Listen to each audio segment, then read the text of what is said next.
Assalamualaikum warahmatullahi wabarakatuh, Bapak Ibu yang dirahmati Allah Subhanahu wa taala. Pada kesempatan kali ini saya akan memaparkan bagaimana menghafal Al-Qur'an menggunakan metode tikrar yang pengaplikasiannya menggunakan Al-Qur'an tikrar. Bapak Ibu yang kami hormati, ini adalah tampilan bagian dalam dari Al-Qur'an tikrar. Dalam Al-Quran Tikrar ada beberapa bagian, yakni bagian ayat-ayat suci Al-Quran, kemudian kolom-kolom penanda tikrar, serta kata-kata kunci hafalan, dan ayat-ayat yang mirip dengan ayat suci Al-Quran yang ada pada setiap halaman. Pada setiap halaman Al-Quran Tikrar dibagi menjadi 4 makro.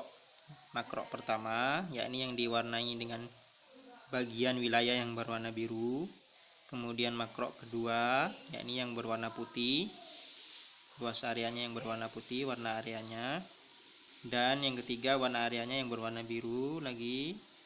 Kemudian yang keempat adalah yang berwarna putih. Nah, setiap makro dibagi menjadi 2 makto. Makto pertama ditandai dengan tulisan yang berwarna biru, tinta biru ini berakhir pada tulisan yang berwarna abu-abu. Makto kedua, yakni pada tulisan biru lagi setelah makto pertama dan berakhir di tulisan abu-abu. Jadi kesimpulannya, dalam satu halaman Al-Quran Tikrar terdiri dari 4 makro dan atau dengan kata lain terdiri dari 8 makro, karena setiap makro terdiri dari 2 makro. Penjelasan mengenai kolom-kolom yang ada pada bagian sisi kanan atau sisi kiri pada setiap halaman Al-Quran Tikrar adalah kolom bertanda TL, ini adalah kolom tilawah. Artinya kolom ini digunakan untuk menandai berapa kali kita membaca satu halaman Al-Quran ini. Fungsinya adalah agar kita sebelum memulai menghafal menggunakan metode tikrar, kita bisa dengan lancar membaca Al-Quran. Kemudian kolom yang di bawah, yakni di bawah kolom penanda tilawah, yakni kolom penanda tikrar. Kolom penanda tikrar ini memiliki 8 kotak. 1, 2, 3, 4, 5, 6, 7, 8. Dan angka ini 1 sampai 6 menandakan ayat 1 sampai 6. Karena mengapa demikian? Karena pada makto pertama dimulai pada ayat 1, berakhir pada ayat 6.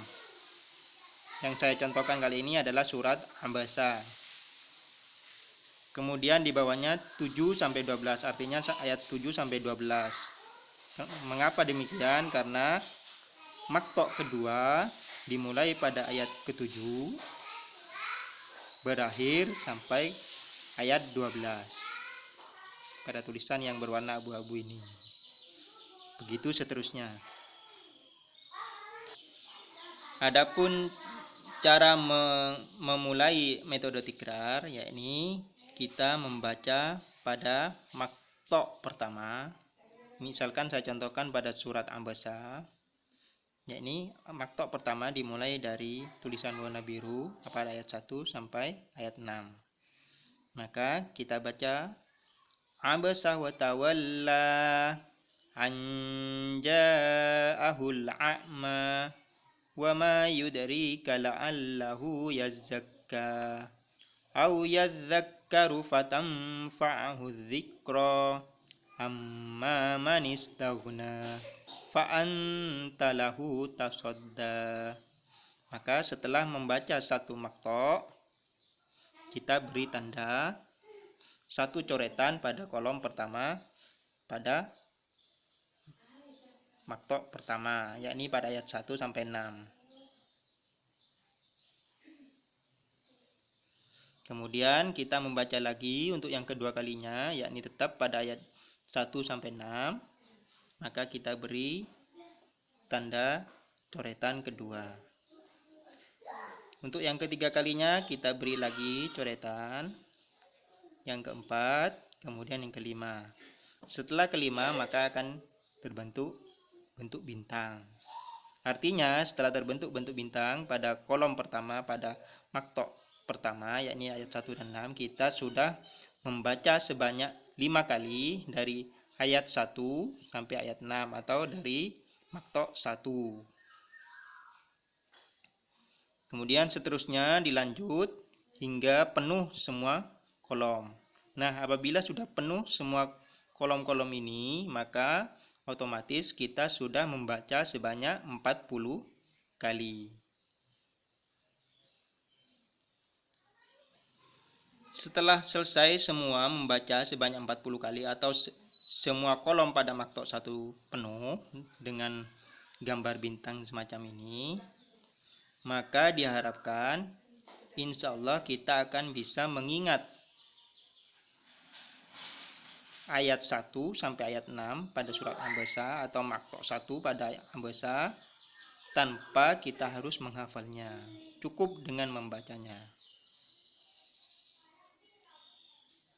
Langkah yang sama, kemudian kita lanjutkan lagi, kita aplikasikan juga untuk yang maktok kedua, yakni ayat 7 sampai ayat 12.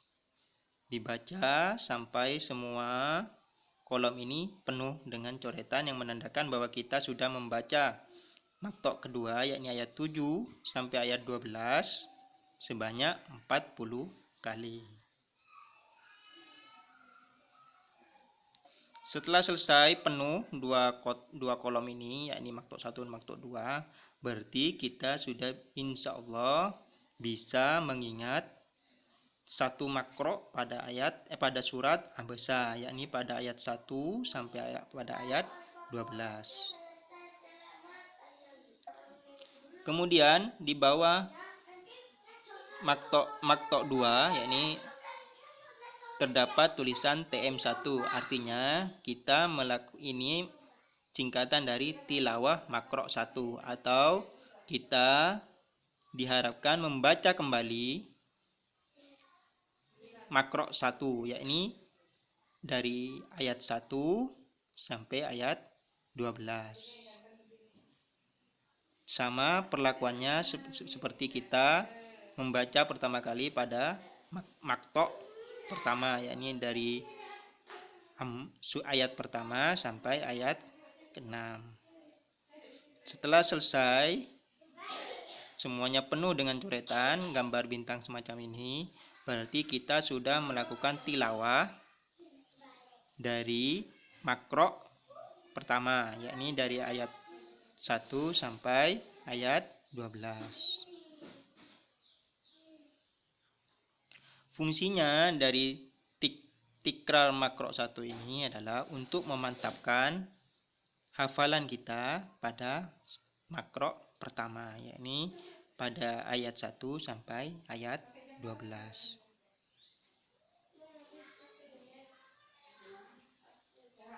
Perlakuan yang sama juga kita terapkan pada maktok-maktok berikutnya, serta pada makro-makro berikutnya. Kemudian pada kolom MR ini artinya murojaah. Murojaah di sini diartikan adalah kita mencoba membaca dari satu halaman ini. Setelah selesai semua proses dari kolom tikrar ini, kita mencoba mengingat atau membaca kembali satu halaman pada Al-Quran Tikrar tanpa melihat dari teks pada Al-Quran Tikrar. Tentunya butuh seseorang yang harus meneliti dari bacaan kita benar atau tidak.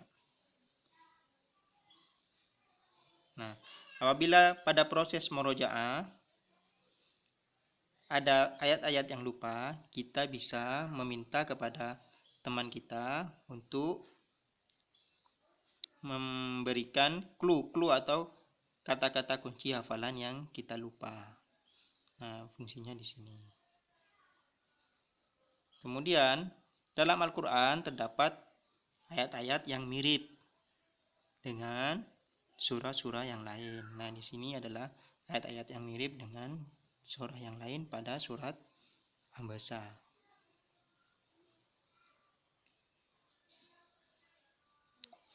Pada prakteknya, kenyataan yang saya lakukan adalah saya mempraktekkan menggunakan metode tikrar ini dalam satu hari. Saya praktekkan kepada putra saya untuk membaca setiap harinya, yakni satu maktok. Yakni kalau pada surat Ambasa, maka dalam satu hari saya menerapkan pada putra saya untuk membaca dari Ambasa wa tawalla sampai fa'antalahu tasodda. Ini satu hari. Dibaca sebanyak 40 kali. Kemudian hari berikutnya pada makro kedua. Pada hari berikutnya, hari yang ketiga, saya melakukan tikrar murojaah, tikrar makro, yakni membaca kembali dari ayat 1 sampai ayat 12. Sehingga pada hari ketiga, putra saya sudah bisa menghafal dengan lancar, mengingat dengan lancar surat Ambasa dari ayat pertama sampai ayat 12 atau makro 1 atau dari maktok 1 ke maktok 2. Begitu selanjutnya sampai selesai. Kemudian proses murojaah dilakukan setelah menghafal satu surat.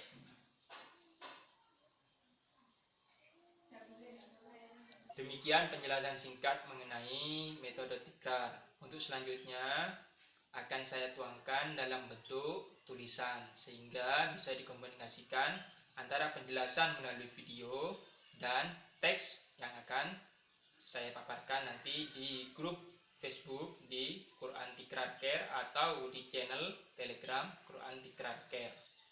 Demikian Bapak Ibu yang saya hormati. Semoga dengan video ini bisa membantu Bapak Ibu dalam menerapkan Al-Quran Tikrar guna mempermudah putra-putri atau Bapak Ibu dalam menghafal Al-Quran. Assalamualaikum warahmatullahi wabarakatuh.